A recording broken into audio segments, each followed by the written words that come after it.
All right, so this Knife Thoughts video is going to be an unboxing video, and I'm not filming this in my normal location. I get my mail later in the day, and I got this knife here today while I was at work, but now that I'm home, I just really want to open it up. I don't really want to wait until tomorrow. So it's dark outside, so I thought I'd try this area here. Hopefully, you know, it'll be acceptable lighting and such, but I'm gonna open this with the knife that I carried today, which is the GEC made Waynorth Cutlery Real Lamb Foot. And we'll get this open here. And this is going to be the latest release from GEC here towards the end of April in 2021. So it is the number 89 pattern, and particularly this is the number 89 stainless fruit knife. So GEC hasn't done a whole lot of stainless recently, so I was excited about that. I also don't really have a melon tester style knife or fruit knife in my collection, so I wanted to check that out. And it's also a continuation of several patterns that GEC has done and is doing recently that I have tried in the past and not been a huge fan of, or even just didn't try when they did them on previous runs because I didn't think I would be a fan of them. And so it's a cool thing, a cool opportunity to give me another, you know, go at seeing if I like these patterns. So this is in apples and oranges acrylic, and it is again pattern number 89, full tang number 892121, meaning that it is a spear point blade, single blade, made in 2021. So I don't have my puller here, so I will use the other knife I'm carrying, which is the Spyderco Native Chief Cutlery Shop exclusive, to open this up here. It looks like it does come with a pin, so got some apples and oranges and maybe a lemon or something in there, but cool little pin. Mirrors the tube art, which is also pretty cool. Now the 89, I feel like it always looks longer in pictures than it is, but it's not a short knife, but it is a very slender knife. So right off the bat here, I like the acrylic. It does have some straighter lines, you know, like unlike some of the older acrylic that they did. One thing I was concerned about on these, because the non-pivot end is smaller than the pivot end, was proud tips, and it does, to be honest with you, seem like this tip sits a little proud. I'll just be honest, I'm not super thrilled about that, but I think that's part of why I didn't like the 89 before. I'm not surprised by it at all.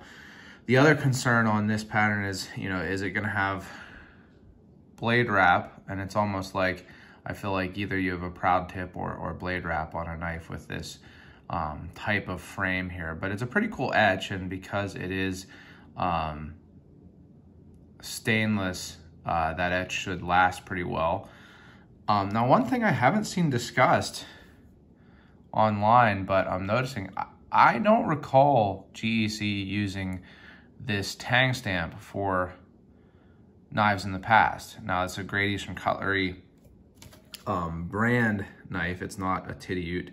It's Great Eastern Titty-Ute or Northfield. It's Great Eastern Cutlery because that's what they use for their stainless knives. But I don't really recall them using this tang stamp, so that's interesting. I may be, you know, misremembering, but it does have a little different look to it, in my opinion. Almost, to be honest with you, more classic, more like vintage knives. Now, here's something, I almost hesitate to do this, but I'm gonna let this close how I close knives, which, you know, I'll show you here on this knife. You know, I close them like this because if I'm gonna carry and use it, I wanna be able to close it like that without putting a whole bunch of, you know, care and tenderness into closing it. But I'm worried that it's gonna have blade wrap, so I'm just gonna let it close, and it does not sound like it had blade wrap, so that's encouraging. I don't feel any blade wrap, and it actually does feel pretty sharp. So it doesn't seem like this is great lighting here. My dining room light is right above, but yeah, I don't think that, let's close it again. Let's see. I don't think that there is.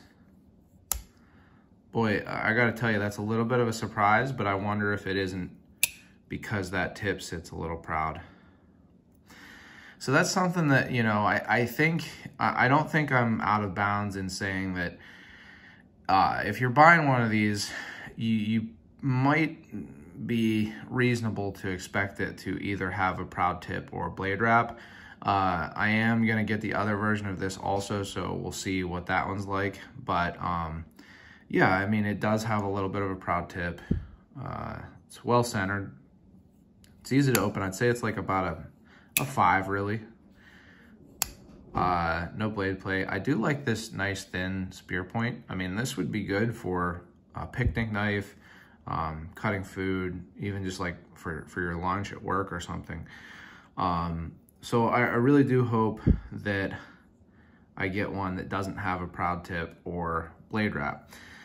One downside, of course, is, again, because this end here is thinner than this end. I mean, maybe that's just part of, you know, how it is designed, but you would think maybe they'd be able to do it on this end. I don't know, I'm not an engineer, but you know, when you sharpen this knife, the tip is gonna raise up above that frame. You know, it's not gonna take a whole lot comparatively to something like this of sharpening for that tip to raise up above the frame. But as for the construction, it's very nice. There's no gaps at all that I can see. Pretty good transitions there between the bolsters and covers. And again, about a 5 pull, very smooth, no half stop. Nice action, snappy. That one was maybe a little bit more suspect sounding, but I still don't feel any blade wrap. So yeah, this is the Apples and Oranges number 89 stainless fruit knife. I am personally really looking forward to the glow in the dark, which I believe they're calling Lemon Bright acrylic.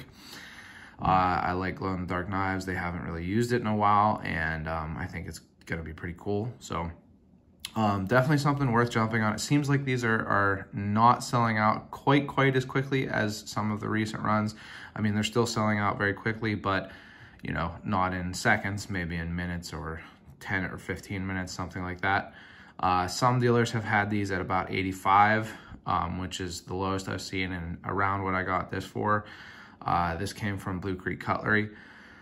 And some have had it for significantly more. One dealer had them for 150. It seems like a dealer put them on eBay for 250. I would try to pay under 100 for it. But of course, you know, value is subjective. So, yeah, I hope that the Lemon Bright acrylic I get doesn't have a proud tip, but otherwise, very cool knife, and one I'm happy to get to check out. And as always, if you enjoyed this video, make sure you like it. You can also subscribe and hit the bell so you get notified when I post new videos. Also check out my social media at Knife Thoughts on Instagram and Facebook, and my website, knifethoughts.com, where I post articles on knives like this and knife-related topics. And last but not least, as always, don't forget to go out and do good.